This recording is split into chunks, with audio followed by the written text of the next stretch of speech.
Today, with what we see happening in America, my heart is breaking, and I know everyone's heart is breaking because I've never seen America come, so close together and bond together and fight together.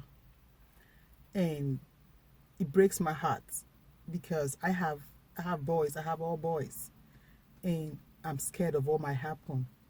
And that is not a good place to be as a mother. And today I'm just addressing the faces of racism and racial discrimination that I have experienced and I have seen in my families I've also experienced. And today I decided to write a letter today, and I've titled this letter Faces of Racial Discrimination, because I have cried, I have screamed at my TV, feeling helpless, but knowing that there's something I can do. Knowing that the violence and anger we see is not in isolation to Mr. George Floyd's death, but to the killing and the systematic oppression rooted in the history of our nation. That we proclaim to be one nation under God, indivisible, liberty with justice for all. And I want to say I'm sorry because my 6-year-old was asking me a lot of questions and I didn't know where to start. And I want to say I'm sorry to my 1-year-old son. Sorry that I stood there and watched a 13-year-old white girl call you a monkey. She called you a monkey twice, and I kept quiet. I was stunned at first, and I was weary. I didn't want to say nothing. I didn't want to speak up. And I kept quiet, and I say, I'm sorry. Today, I say, I am sorry. We, as a nation, we are sorry. To our unborn children, that you will be born into this world where division, fear, and hate is not only tolerated, but passed on and perpetuated. To the little white girl, sorry that your parents said you cannot be friends or go to prom with that kid simply because he is not white. To the little white boy, sorry that your mommy said you can't marry that girl because she is not black and the white girls are marrying our good black brothers. To the biracial couple, for the stares, for the prejudice on you, sorry that your children have been discriminated against, called not black enough, or not white enough, or not mixed enough, or simply not enough, and they don't know where they belong. To the left out fellow parents, sorry that there's not enough inclusiveness when inviting kids to the block parties, to the block gatherings, and acceptance at the pool simply because your kids look different. To corporate America, sorry that you have been fed lies for hundreds of years that everyone has to look the same and wear their hair the same, irrespective of culture or texture or heritage. To my Latino and Hispanic friends, you know who you are. I'm sorry. I'm sorry that you and your son were treated so horribly and shunned at that baby shower because of the way you looked and because you sounded different. To my African American friends, sorry. Sorry that the name Akata has been widely used to describe you, not in any way good, but to suggest that you are different from us. Yet we forget that the children we bear today are going to be called Akata by the coming generations of immigrants. To think that you will bring home a person that gets disqualified because they are an Akata, I am sorry. That word is a filthy word, and I promise not to use it anymore to describe you in your presence or in your absence.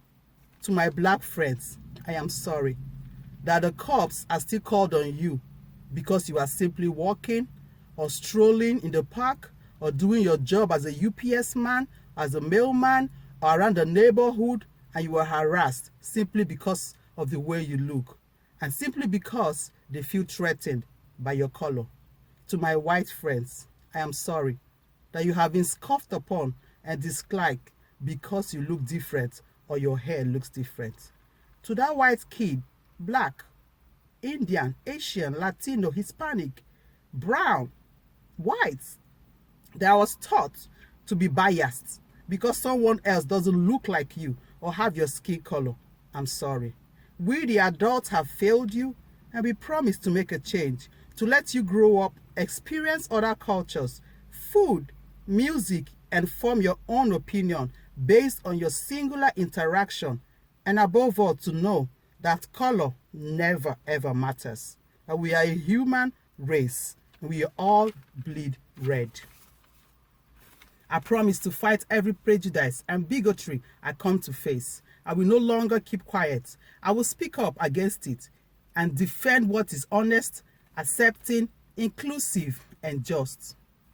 To the family of Mr. George Floyd and the families mourning and hurting as a result of racism, police brutality, and social prejudice and stereotypes that have demonized our society and caused division, I denounce you today. I stand for justice. Justice for Mr. George Floyd. We say enough to the endemic systemic racism. We promise change in the law, policies, withholding the irregularities of police officers who take the life of citizens. We will hold you accountable, and you will be prosecuted to the full extent of the law.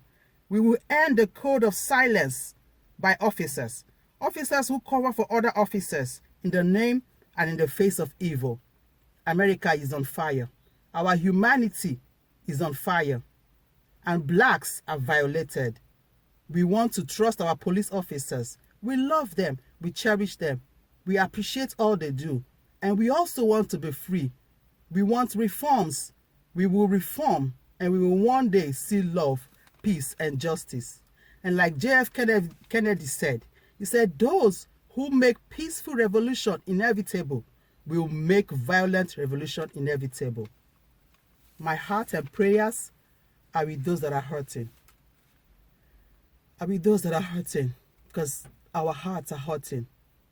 And we need to speak up. We need to address our fears. Because when we have fears, thoughtful fears against others, the enemy and those that are racist pounce on it, and they use it to breed and perpetuate hate, even when it was not intention. Let's invite our white friends, invite our Asian friends, invite our Indian friends, invite our Latino friends. Bring them over for dinner.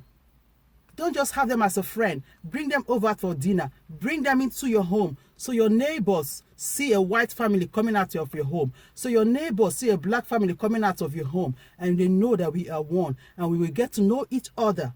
The fear that is driving most of this will begin to be decimated, and we will see that we are one.